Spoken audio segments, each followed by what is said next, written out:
when they're in school, they feel restricted, like like we're hurting them. But the core value of what we're trying to teach in cosmetology school is essentially what's going to help them succeed. How are we communicating with that customer and letting our students know that you're a brand? You start your branding right there in cosmetology school, learning everything that you possibly can to be ready and not just the techniques that are going to pass you for your state board exam is crucial. Habits that must be built before touching the chair. And I mean the chair, I don't mean in the school, we mean in the real world. If across the board we all had the same standards, I think that we'd be better off. We need to have a balance. What hours are enough? And to me, the only way we can find out is have a curriculum across the board with what it's going to take to make sure that they have what they need per session or segment Sector. of Yep. the cosmetology school to make those hours. The deep dive into color theory, the underlining pigments, the corrective colors that you need, and the enhancement colors that you need to enhance the colors that you want to see. If you don't know that like the back of your hand, it doesn't matter what color brand you use. Mm-hmm. You're not going to be very successful, and you'll always be the stylist behind the chair saying, I hope this turns out. Listen close. Welcome to the Rummor Room. Welcome to the Rummor Room. Welcome to the. Welcome to the Rummor Room. Welcome to the. So, what can I say? Thank you so much, world and life, because I received a download and I must speak.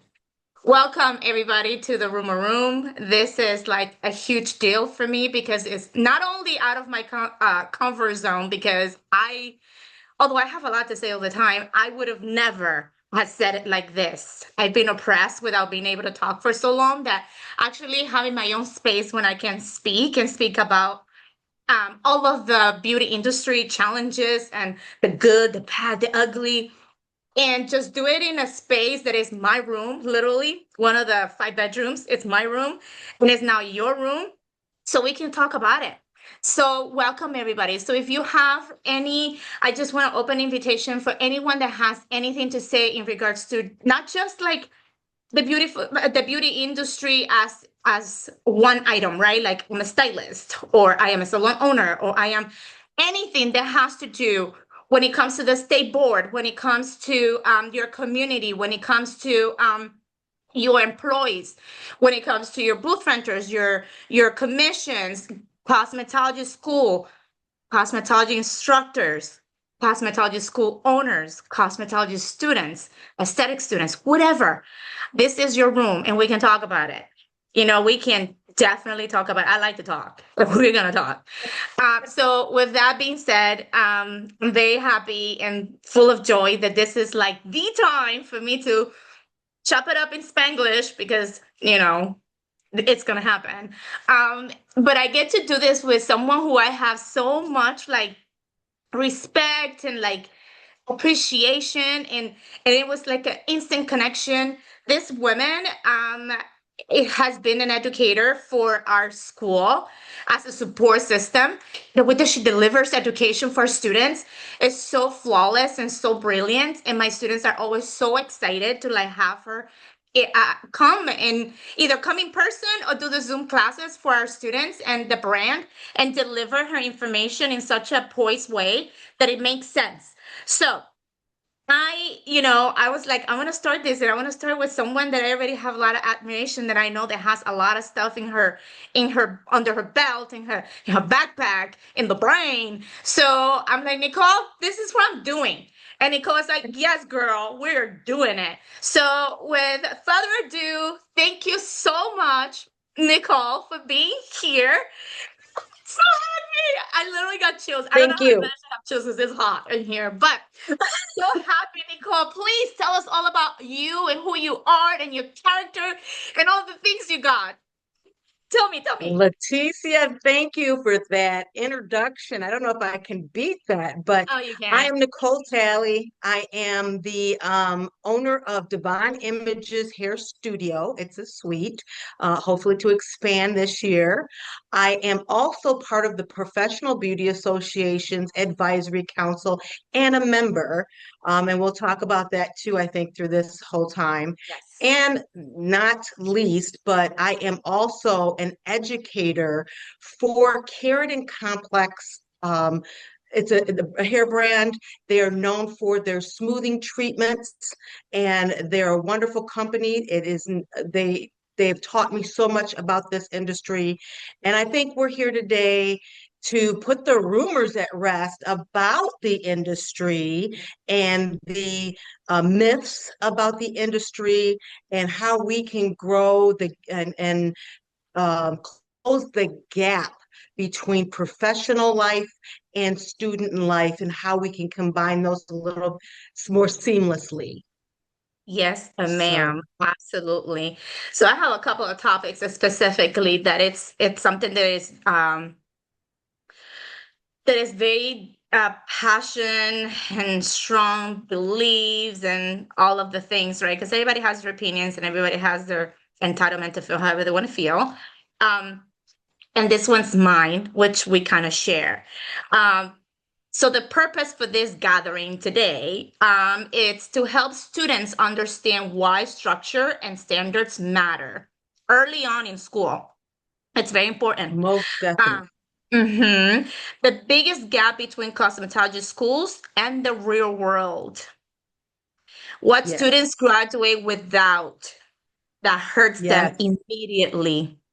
Yes. And that is a shame, but it is a very impactful part.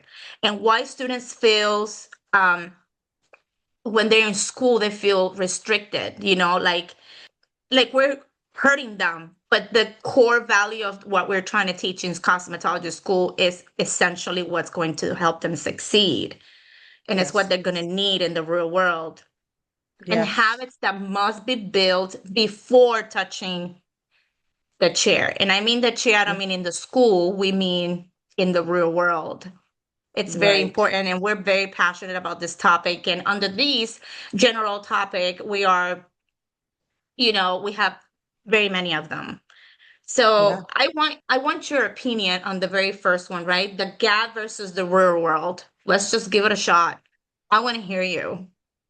Just So tell me. the gap to me is we are preparing our students to pass an exam more so than passing the client test, because I believe that is where you are going to need most of your information.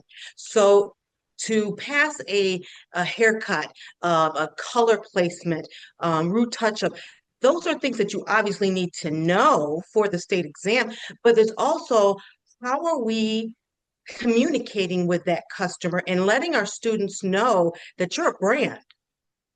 You start your branding right there in cosmetology school. So learning everything that you possibly can to be ready and not just the techniques that are going to pass you for your state board exam is crucial. And that also goes back to we have 50 states, we have 50 different hours that need to be established before they can take their exam. We have 50 different exams. There's nothing conclusive and across the board that cosmetology has in the entire country. And Yep. that's something I think that would help us bridge that gap between student and salon. We had a previous meeting, and in that meeting, I was putting like, oh, I didn't look at that in that fashion. I agree immediately after. If across the board we all had the same standards, Right. I it, and I get the sanitation is so important. Clearly, we know that. But Definitely, if yes.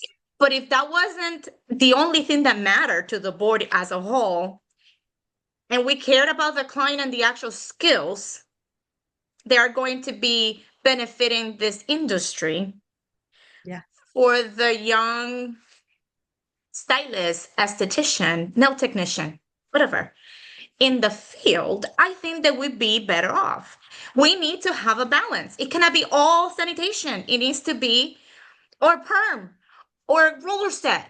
It, her industry is so advanced and so modern and so wild right now. These students are not having any level ground standard. I teach correct. something, you teach something, I may not, I don't care. I have 60 something students in the building, so whatever. I'll hear you. If you hear, you hear, is that 80/20, fine, whatever. There's no like level ground standard for across the board. So we are all forced to meet a standard for our Correct. students. So then when Correct. I receive them as a salon owner, you receive them as a salon owner, your work is not so tough. It's not as challenging, Correct. right? Correct. Correct. And another topic here is what are students not graduating that it's really directly impacting them and hurting them right off the bat? What are they not understanding? Well, they're not up to date. And when you're coming out of school, and like we were just talking about, the across the board, the standards are not the same. I want to take the tri-state area or the New York, New Jersey, Connecticut. They're all right there. And they all three are within miles of each other that you might graduate from Connecticut but want to work in New York. Well, now you have to go back to school because you haven't learned what they've learned just across the border there. That's not too far. So that's one example that where do you want to work? How do you want to work? Who do you want to work on? This should all be taught in school. We should have the basics. We have to have the basics of every aspect in the beauty industry. I understand that. But allowing our students to flourish in what they're really good at. Mm-hmm. So, you have to do those perm rods. You have to put that roller set in. You have to do those things that you may not want to do. And you might want to be a balayage expert. But if we don't have the training with our instructors or the school to teach our students the in now trends and techniques, Exactly. that when they come to my salon to be interviewed, I don't want to see everything just on a mannequin. No. I want to see, because on a mannequin, the head is sewn in, the hair is sewn in. On a human head, it grows in. You're going to have different textures. You're going to have different movements. You're going to have different um, styling on different people. And to know that, oh, you did this technique. I know what this technique is. It's up to date. It's not from 5 years ago. I now can work with you going forward. But if you come to me and you don't know how to put a foil in correctly, you're not able to shampoo and give that massage to even connect with that customer right off the bat. Those are things that I shouldn't have to take the time to do that. That's what you should have learned already in school. Yep. Exactly. Something that really passions me that me opening a cosmetology school was something that I've been wanting to do since 2015. I never really got around to it. Too many things happened, then it finally happened. But I'm like, I'm not going to do this to do a disservice. I'm going to do this to make sure that my students can utilize and fulfill every corner to the best of the ability of that license.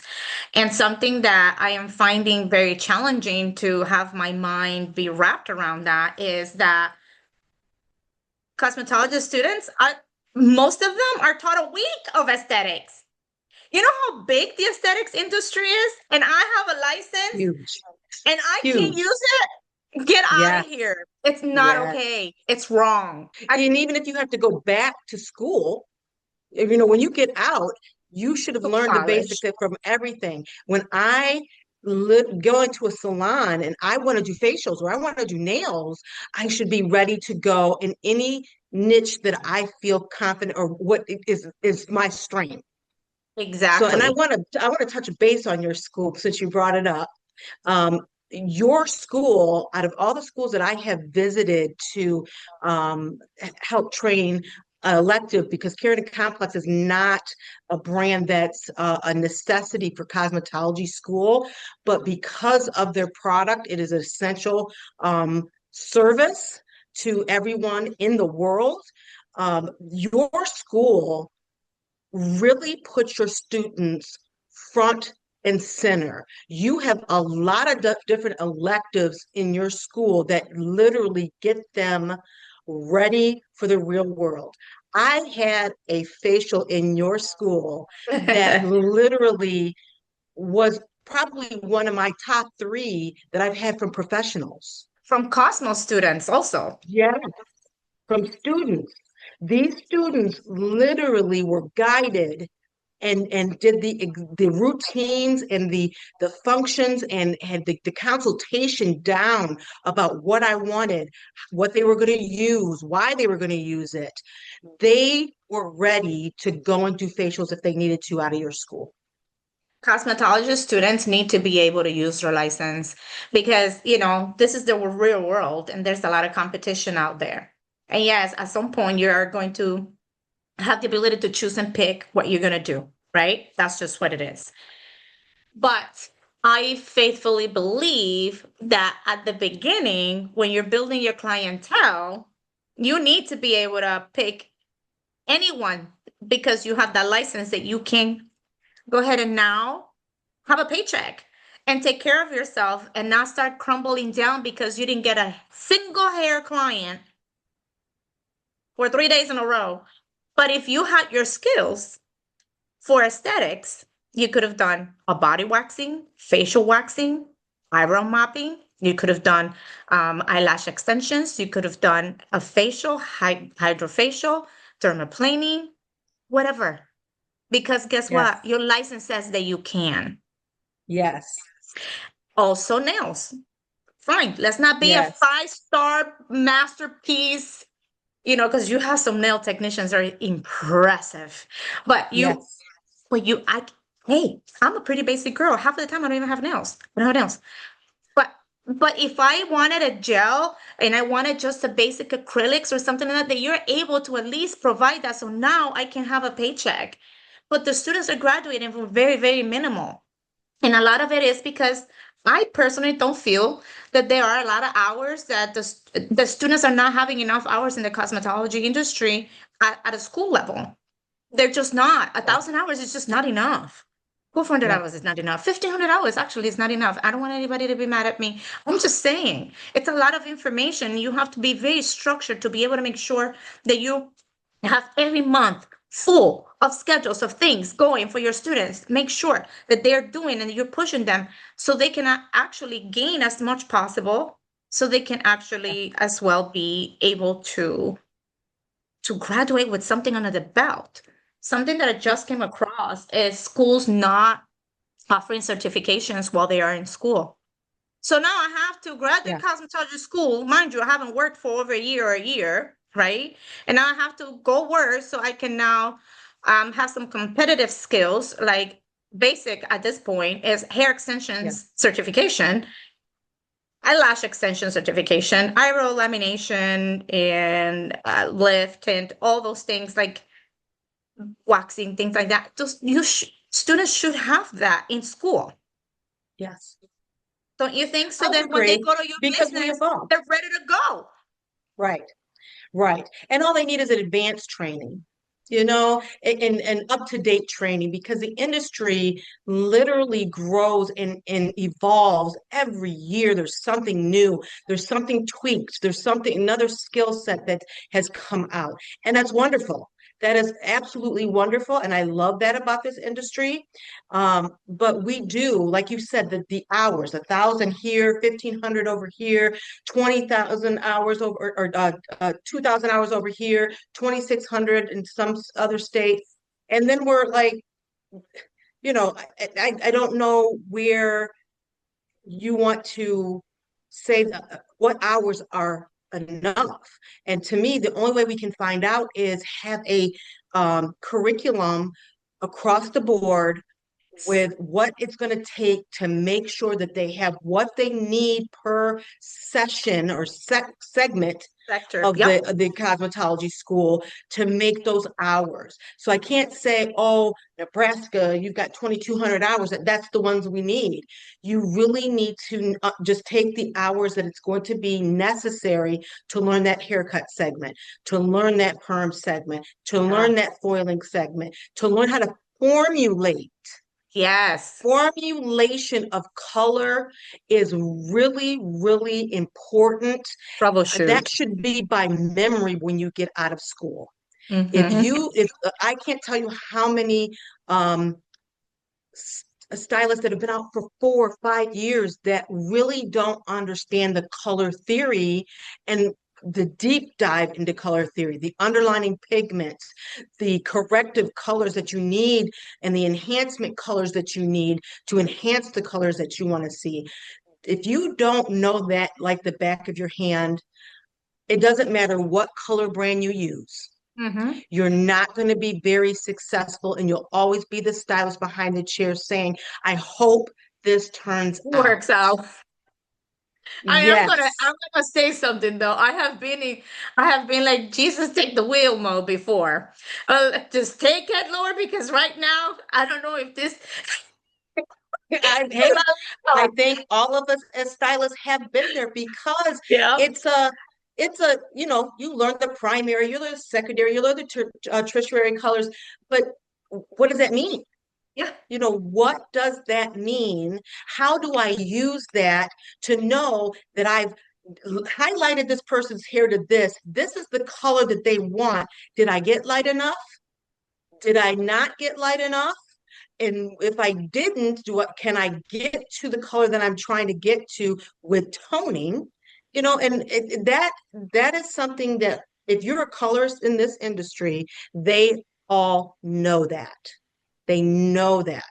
Every single time, like you've been to the school, what I think 4 times. Yeah. And what is it that I always ask Yolanda and ask you? Say, just please, just talk about, please talk about color, color correction, toning, color correction, toning. I should not have to wait to graduate and be surprised by a Right. nightmare on the field. Right. No, we're gonna And call as color and I correction as a now. salon owner shouldn't have to take the time to retrain a stylist that has come out of school that should be literally giving a refresher to the veteran stylist in the salon.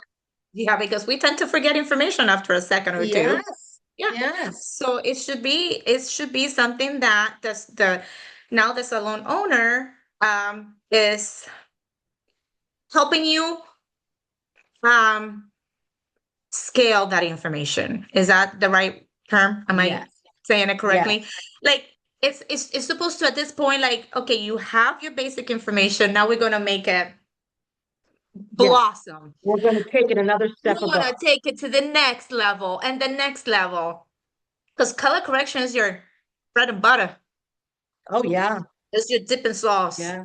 Just saying, Yes. it's the truth. And a lot of and it's just not, it's not something that I believe. And I shouldn't do that. I should not generalize, but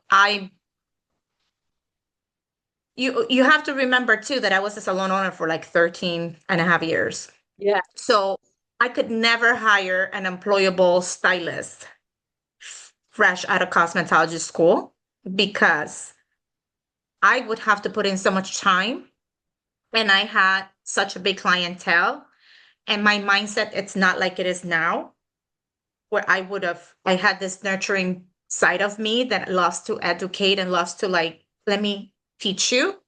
I didn't have time for that. I had two young kids. I had three dogs, a cat, my mom, a house, three of you. I just didn't have time for that. And a salon and an overhead. So didn't have that. So Yeah. it's because I could not trust that someone would not do some color on a client and destroy their Right. hair. And I have to find time in my schedule to fix that and correct that. And that happened a lot. And I think that that's also another topic that we have to talk about of Yeah. Oh, yeah. what's going on. Why are we so like checked out from having a mentorship program for students when they graduate in my salon? We need to change that. Because listen, I can barely get up. My back hurts, my knees, my shoulder, all of it. I'm in Oh, intensive I hear care ya. full time. And yeah, right? Yeah. Why? Because we have drained ourselves as salon owners, speaking about my former life, how you call that?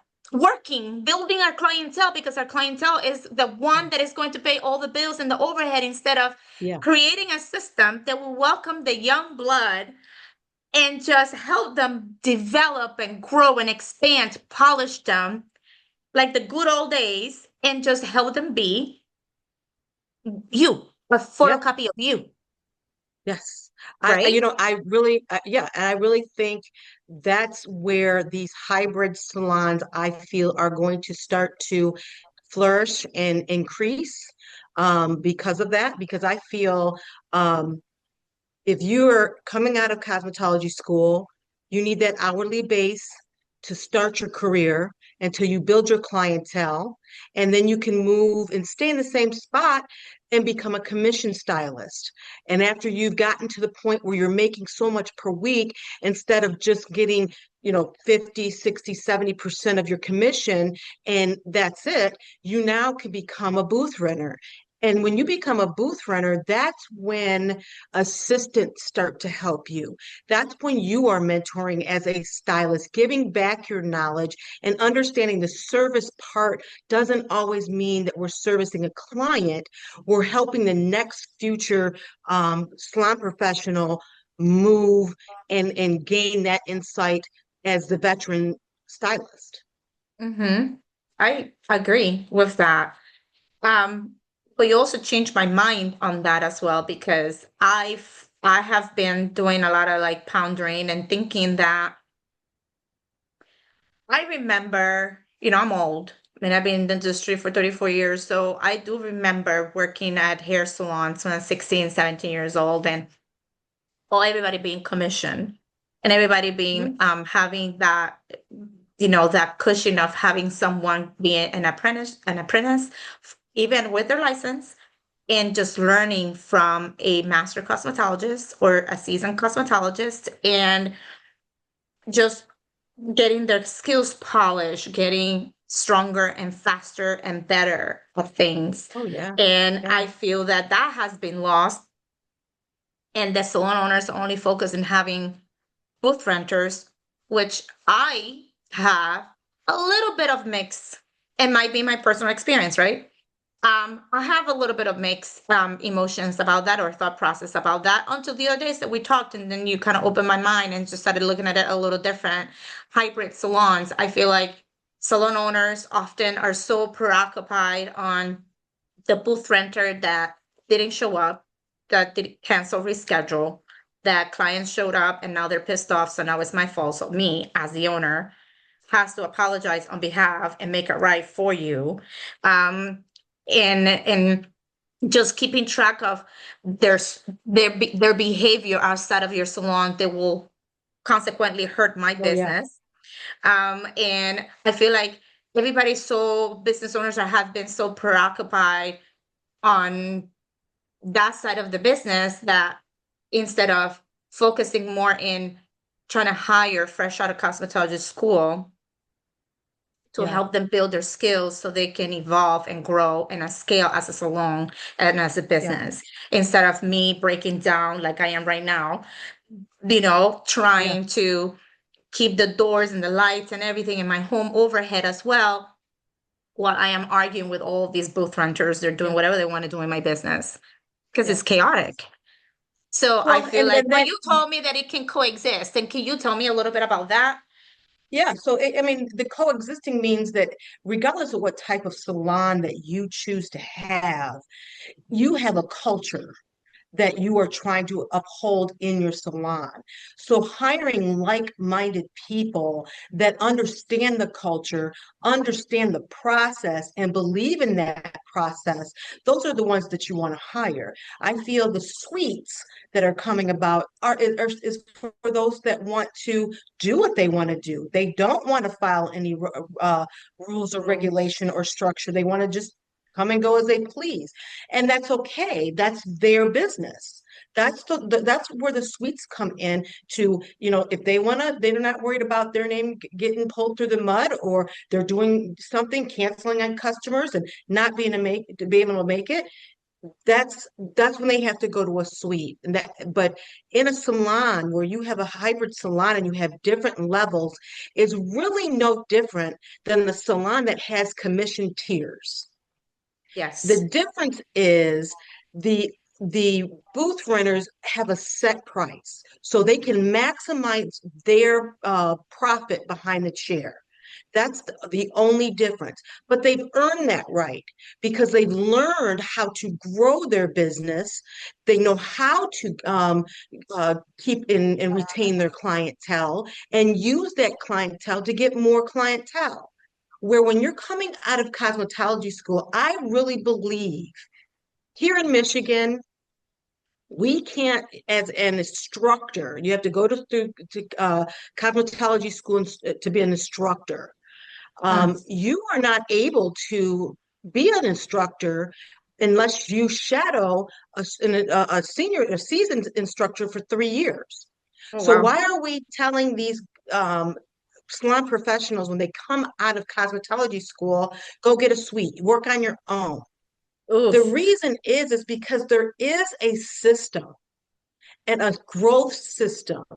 It's not instantaneous, and it's not um, allowing our salon professionals to even feel good about what they can do. That's when frustration, burnout, and confidence, really, that you don't have the confidence if you fail it in a suite your first year out of cosmetology school. I am super against. I don't think there's one student that can say that. I'm like, yes, girl, go ahead and booth rent. That's a recipe for disaster. And that's It one of the is. topics that I want to talk about. Um, Cosmetology students going straight to booth rent. Why is that a big no-no? Well, the big no-no is, have they retained, we were just talking about the knowledge they need to have past state boards. So if they Mm-hmm. don't have the knowledge past state boards, what are you prepared to be able to do professionally by renting a booth and wasting money? That's what I'm saying. And as a salon owner, there is no way that I'm going to allow somebody that hasn't had a license for a year to come into my salon and rent a booth. They will be sitting there. They will not, It's they won't have but the clients or family members that they've been doing. And there's a fine line because I know there's so many gifted yeah, there's stylists a out lot of people there, that are gifted and they think they're just really gifted. Gifted enough and to they go may. out there and exactly and go out there and just conquer the world one frying hair at a time. And Facts. it's a challenge. I'm not going to say that somebody cannot do that, but that's that diamond in the rough that has that ability to sell, that confidence in themselves and the skills they have. They know how to persuade others of what they can do. And that to me comes with maturity in the business.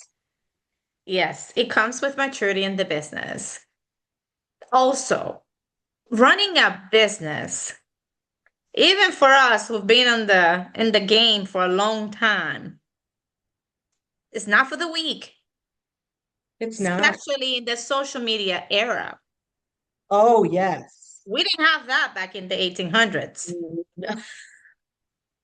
No. Sorry, maybe And it can I'm make or thinking break about you. my era. Yeah, I'm just that can make saying or break you. it is tough. Yes.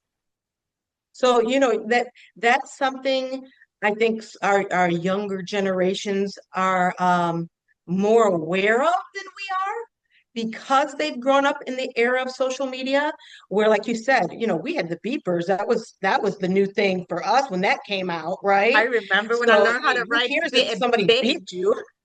right? They're not gossiping on a beeper. They can only show you a number. Yeah. But I feel they're more relevant in the social media era, but it's also something that can hinder them, I think, a little more than our era.